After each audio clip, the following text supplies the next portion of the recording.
The night before Christmas, the party was in full swing. The clinking of glasses, muffled laughter, and music blended into a chaotic background that only heightened my unease. I stood on the edge of the room watching the others, when Javier crossed the space and stopped a few steps away from me. His gaze was heavy, and I didn't need words to understand his displeasure. There had been a shadow of tension between us for some time, but tonight it felt sharper than ever. He said something, but I barely listened, lost in my own thoughts. Our recent conversations had become exchanges of accusations and grievances.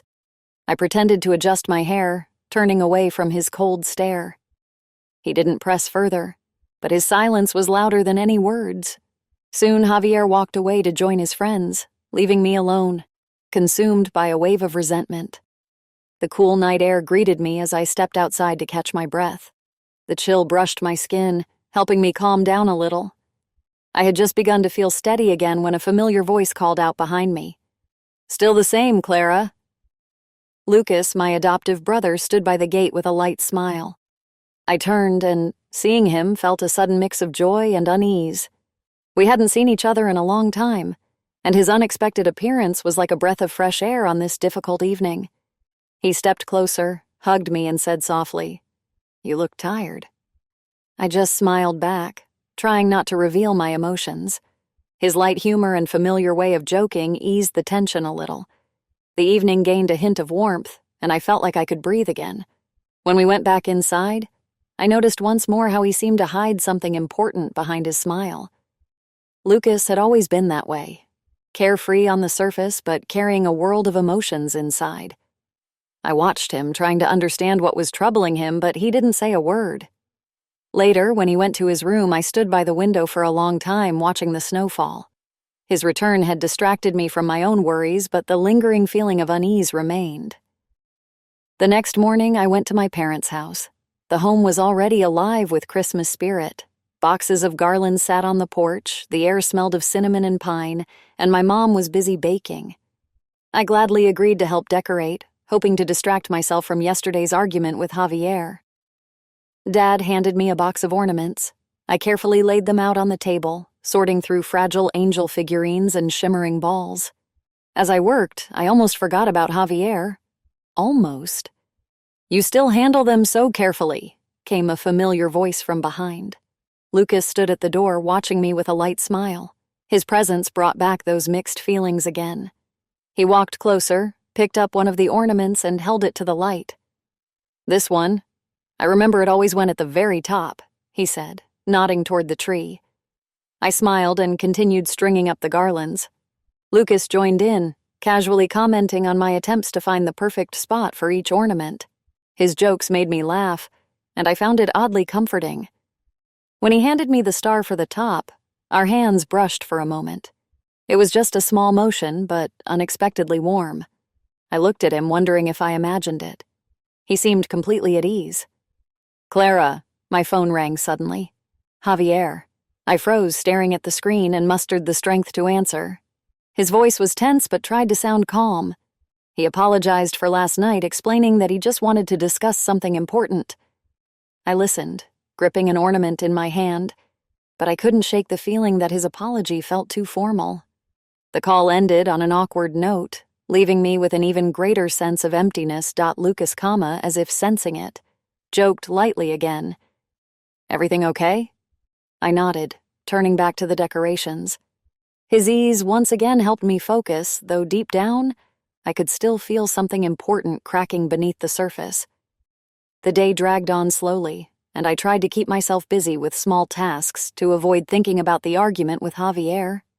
As I passed Lucas's room, the door was slightly ajar. I could hear the faint creak of the bed, as if someone was shifting restlessly. I knocked. "Lucas, can I come in?" He didn't answer, but I heard his footsteps approach. He opened the door, and his face seemed shadowed with something heavy. I stepped inside, and he returned to the bed, sitting with his gaze fixed on the floor. His room was dim and quiet. On the nightstand lay a framed photo. I recognized Emma, his girlfriend, or rather his ex-girlfriend. "I heard you two broke up," I said gently, sitting on the edge of the bed. Lucas didn't lift his head, but his voice came out soft and hollow. We tried, for so long, but it all fell apart anyway." He spoke, staring into the void. He described how their relationship had begun to crumble, how they had tried to save something that had long since faded. As I listened, his pain felt as if it seeped into my chest. Not knowing what to say, I quietly placed a hand on his shoulder. The gesture was spontaneous, but it felt right. Lucas flinched slightly at my touch, but didn't pull away. Instead, he turned to me, his eyes filled with exhaustion and vulnerability. "You still care about her?" I said softly.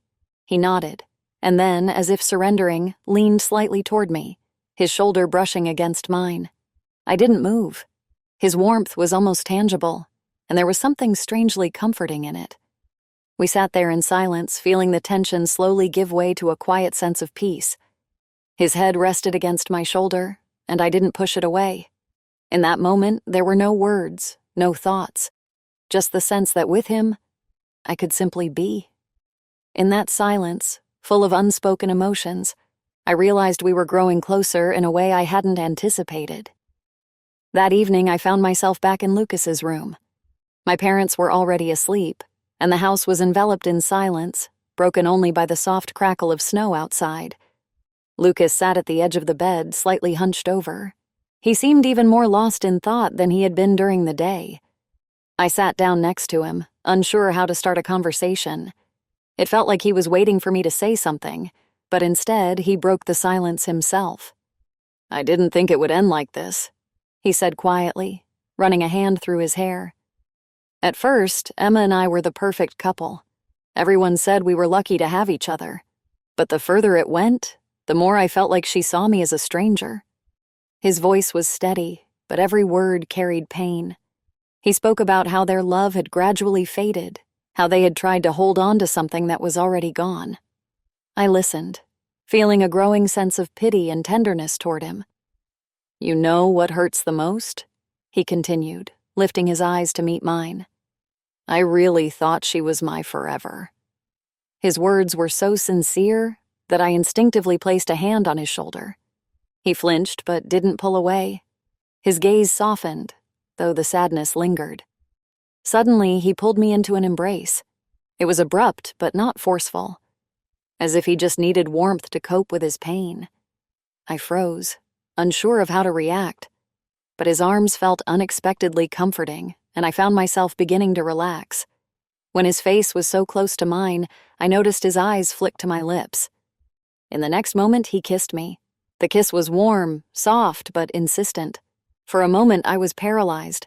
Every part of me screamed that this was wrong, that I had to stop him. But then something inside me broke, and I kissed him back. It felt so natural, as if we both had known this moment was meant to happen. When we pulled away, he looked at me, waiting for my reaction. My heart was pounding, but I tried to hide my confusion. "This stays between us," I whispered. He nodded, his face softening, though a spark of emotion still burned in his eyes.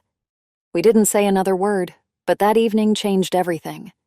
Christmas had always been lively and bustling. From early morning, the house was filled with voices. Some were hanging garlands, others arguing about how to set the table properly. The air smelled of baked goods, hot chocolate, and pine needles. Mom was busy in the kitchen, Dad greeted the guests, and I stood by the window, trying to focus on the noise around me to distract myself from my thoughts. Lucas was somewhere nearby. I could feel it. His presence no longer felt ordinary. After last night, every glance in his direction made me tense. I tried to avoid his eyes, stayed out of shared conversations, but it seemed he was doing the same. The guests crowded into the living room. Children ran around the tree. Adults chatted animatedly at the festive table. I sat next to my aunt, half-heartedly engaging in the conversation. My attention kept drifting to Lucas, who stood by the fireplace, arms crossed, staring into the flames. A faint smile played on his lips, but his eyes betrayed tension. He turned, and our eyes met. It lasted only a second, but it felt like time had stopped. I quickly looked away, my heart pounding faster. When the doorbell rang, I was relieved to get up and answer. Standing at the door was Javier. His face carried the same confidence I knew, but there was something cautious about him. "Merry Christmas, Clara," he said, pulling me into a hug. I forced a smile. His appearance was unexpected, but it quickly became clear why he was there.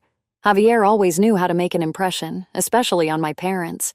His steps were confident and his tone deliberately warm. He sat beside me, carefully maintaining conversations with my father and family friends. Deep down, I felt this was his way of showing everyone that we were fine. Perhaps he hoped it would help us start over. But I wasn't ready. His words at the party still echoed in my memory, leaving a bitter aftertaste. I listened to his stories about work, nodding in the right places, but I felt detached. All my focus was on keeping my inner turmoil from showing. The entire evening, I kept catching myself looking toward Lucas. His silent presence seemed to push me toward thoughts I was afraid of. As the guests began to leave, I felt overwhelmed by fatigue and contradictions. Christmas was supposed to bring joy, but this evening only added chaos to my heart. The house was quiet, with only the sound of footsteps and muffled voices from guests lingering from the celebration. I was about to go upstairs to my room when I heard Lucas's voice through his slightly ajar door. Stopping on the staircase, I listened as he spoke on the phone. "Emma, I just wanted to talk." His voice was quiet, but there was tension in it. "Maybe we could fix things?" A pause, then his tone shifted, colder, more restrained. "I understand. Of course." I heard a sharp exhale, followed by a dull thud. He must have tossed his phone onto the bed. I stood frozen, feeling awkward for overhearing the conversation. His attempt to reclaim the past had failed, and I couldn't shake the feeling that he was more vulnerable now than ever. I moved on, trying not to reveal that I had been listening. When I reached my room, I saw a message from Javier on my phone. He was asking if we could talk. I stared at the text for a long time before replying. We spoke over the phone. His voice sounded familiar, confident and steady. He talked about wanting to make things right, about how we needed more time for each other. But his words felt distant to me. "Clara, I know last night's argument was unnecessary," he said after a pause. "I just don't want to lose what we have." I wanted to say that I didn't want that either, but the words caught in my throat. Instead, I mumbled something evasive and ended the call, feeling even more detached than before. When I went downstairs, Lucas was in the living room. He stood by the window gazing into the night. His silhouette was still, but there was an air of internal struggle about him. I stopped in the doorway but didn't dare approach. His gaze suddenly shifted toward me and our eyes met. In those few seconds, there was such undeniable attraction that I felt my breath catch. He turned away first, as if nothing had happened, and I quickly left the room, hoping no one had noticed my confusion. These moments between us were becoming more tangible, like an unspoken agreement existing only in our presence. We avoided words, but our glances and fleeting gestures conveyed more than could ever be said. The day was cool but clear, with long blue shadows stretching across the white snow.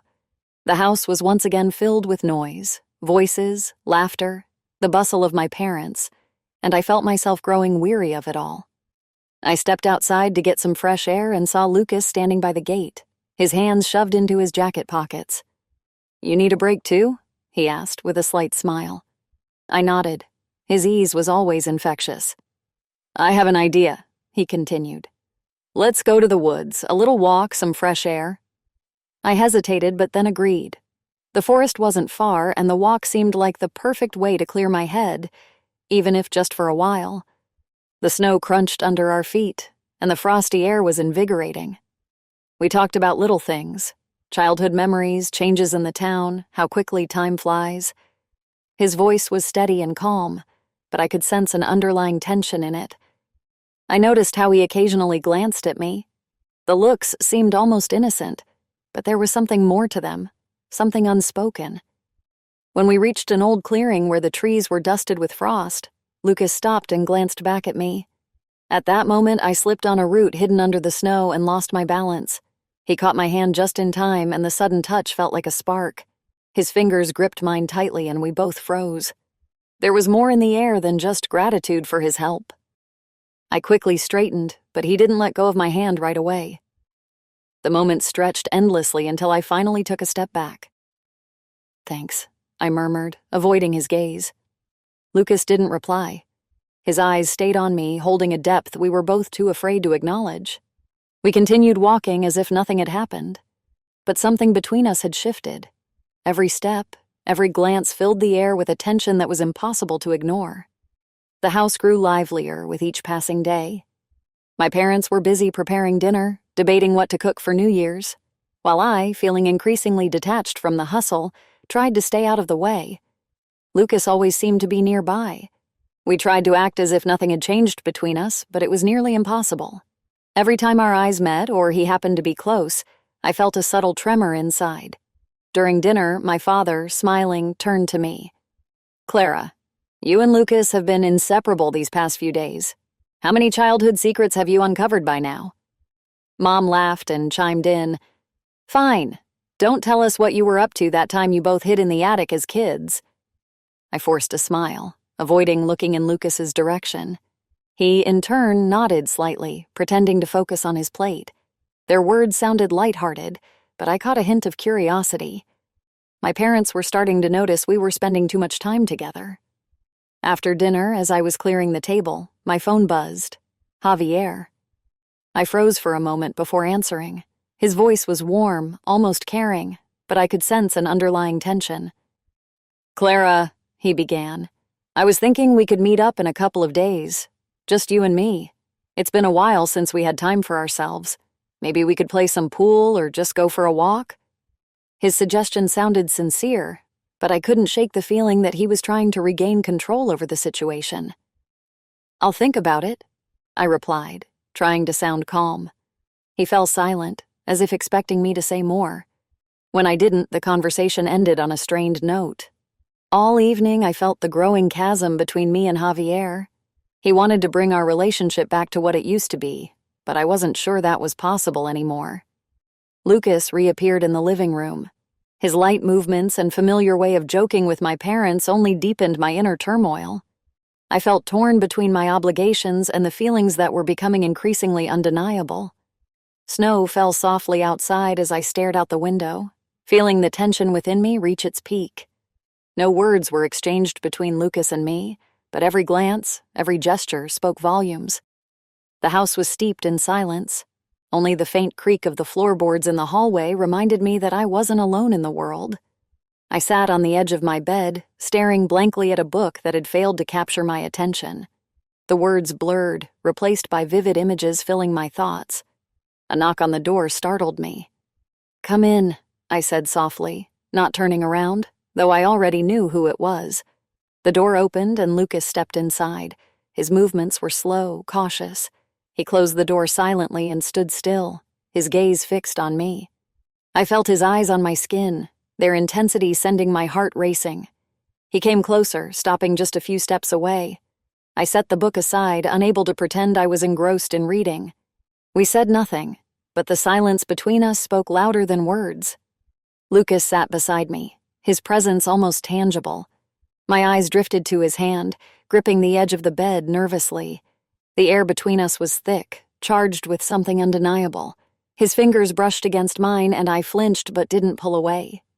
Slowly, as if afraid to shatter the fragile moment, he intertwined his fingers with mine. I looked up at him and in that instant, everything else disappeared. His face was close now. I felt his breath on my skin as he leaned in and I let it happen. His lips touched mine, tentative at first, then growing bolder. The kiss deepened, as if we were both finally giving in to something we could no longer resist. His arms wrapped around my waist, pulling me closer, while my trembling fingers slid across his shoulders, feeling the warmth of his skin. Everything inside me screamed that this was wrong, but my body refused to listen. The desire we had suppressed for so long finally broke free. Lucas lifted me from the bed, his movements urgent yet gentle. My back pressed against the wall as his lips hungrily sought mine again, his hands exploring the curves of my body. My fingers trembled as I clung to him, surrendering completely to the moment. Then a sharp sound pierced the air. My phone. Lucas froze, but his hand still held me. I turned to the nightstand and saw the name on the screen. Javier. My breathing was heavy, my thoughts jumbled, but I knew I had to answer. I picked up the phone, aware of Lucas's gaze fixed on me. "Hello," I said, my voice hoarse and barely audible. Clara, what's going on? Are you okay? Javier's voice was tense, but I no longer cared. I didn't let him finish. In that moment, with Lucas so close, I realized it had all ended long ago. Javier, I'm leaving you. I hung up before he could respond. The phone fell onto the bed as I turned to Lucas. His eyes held everything: passion, emotions he could no longer contain. I reached for him and he responded, pulling me back into his arms. Our movements became bolder, our lips hungrily seeking each other, our hands exploring every inch of skin. I didn't think about the consequences, didn't think about tomorrow. In that moment, there was only us. Time seemed to stand still. Everything that had held us back before was gone. Every touch, every movement was filled with desire and passion we could no longer deny. The night became the point of no return. When everything quieted, I knew this could never be forgotten. Everything had changed, and there was no going back. The morning after that night felt strange. I woke up earlier than usual, feeling the silence in the house pressing down on me. Fragments of the night replayed in my mind. His gaze, his touch, my own voice uttering words that had changed everything. Lucas appeared in the kitchen later. His hair was slightly disheveled, but his face remained calm. He looked at me and nodded, as if to say everything was under control. Yet even that brief movement filled the air with tension. Later, when our parents went out to town for errands, we were left alone. I was putting away dishes when he approached me, his steps quiet but deliberate. "This wasn't supposed to happen," he said, though there was no regret in his voice. I turned to him, our eyes meeting. His gaze burned with the same intensity I'd been trying to suppress all morning. "But it did," I replied, lowering my eyes. We both knew it was wrong, yet the thought of stopping felt absurd. This wasn't just desire. It was something more, something that pulled us toward each other. "No one can know," he said after a pause. I nodded. Words weren't necessary. We both understood how risky it was to continue what had started between us. During lunch, we tried to act normal. Lucas chatted with my father about fixing the garage, while I chimed in about holiday plans. But even then, I felt his gaze on me, and my thoughts kept drifting back to the previous night. The moments when we were alone, even briefly, felt like we were surrounded by an invisible wall, shutting out the rest of the world. His fingers would brush against mine, or our eyes would meet, and each time I felt a fire ignite within me.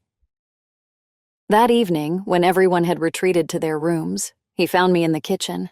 I stood by the window watching the snow blanket the yard.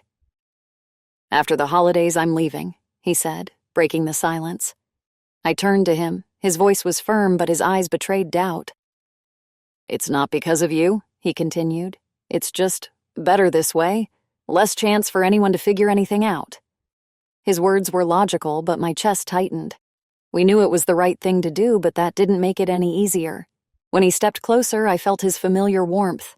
He gently took my hand, and I let it happen, despite the fear swirling inside me. This connection became our secret. It was wrong, but that only made it more irresistible. The morning was gray and heavy, like the wet snow falling lazily outside the window.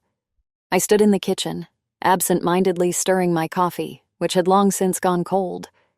The house was empty. My parents were out shopping and Lucas was somewhere upstairs. Yet, even in the silence, his presence lingered. From somewhere deep in the house, I heard his voice. He was on the phone. I hadn't intended to eavesdrop, but I paused near the door when I caught the weariness and resolve in his tone. "I tried," he said. A long pause followed. Then his voice again, rough, as though weighed down by endless deliberation. "It's time to let each other go." A deep silence filled the house. Moments later, the door opened, and Lucas stepped into the hallway. His gaze met mine, but instead of surprise, I saw calm. He descended the stairs slowly, and I followed him, drawn by an unspoken understanding that the conversation wasn't over. In the living room, he sat on the edge of the couch, staring ahead as if searching his thoughts for answers. I sat across from him, unsure how to begin. He looked tired, but his posture carried a resolve that began to frighten me. "I'm leaving after the holidays," he said at last. The words landed like a final verdict. They needed no explanation. but they left a hollow echo in my mind. A painful emptiness swelled in my chest, one I couldn't shake. I wanted to say something, but he raised his eyes and gave a gentle yet firm nod, as if asking me to accept his decision. In that moment, I realized no words or tears would change what he had already decided. His eyes, which I had grown used to seeing so warm, were now filled with sorrow. It wasn't anger or resentment, it was inevitability, inescapable and raw. He stood, stepped closer to me, and leaned slightly so his face was nearer to mine. His hand brushed against mine, and I felt the warmth that still connected us, even despite his words. But that warmth now felt like a farewell. When he left the room, I was alone. An emptiness seemed to have grown inside me, one that even the soft light filtering through the snow-laden clouds outside couldn't fill. The house felt quieter than usual. My parents had gone shopping, and the silence wrapped around everything, leaving Lucas and me alone. These were rare moments when we could speak openly without worrying about being overheard. I was sitting on the couch in the living room when he walked in, his steps almost soundless. Lucas looked tense, his shoulders slightly slouched, his gaze distant.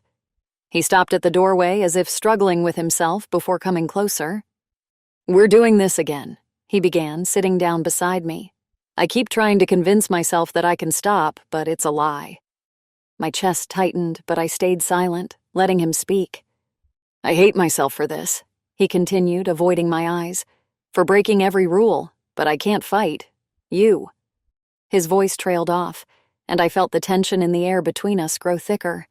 He finally looked up, and his eyes showed the battle within him: guilt, fear, longing. "Lucas," I said, not looking away, "this isn't just passion. It means so much more to me." I placed my hand over his, feeling him tense under my touch. "I know it's wrong, but I'm willing to take the risk for us." He stared at me for a long moment, and his gaze held something words couldn't convey. At that moment, he stopped fighting himself. His hand tightened around mine, and in that simple gesture was the determination mixed with the feelings we both tried to hide from the world. These moments became our only reality. We hid behind closed doors, stealing chances to be together when no one was watching.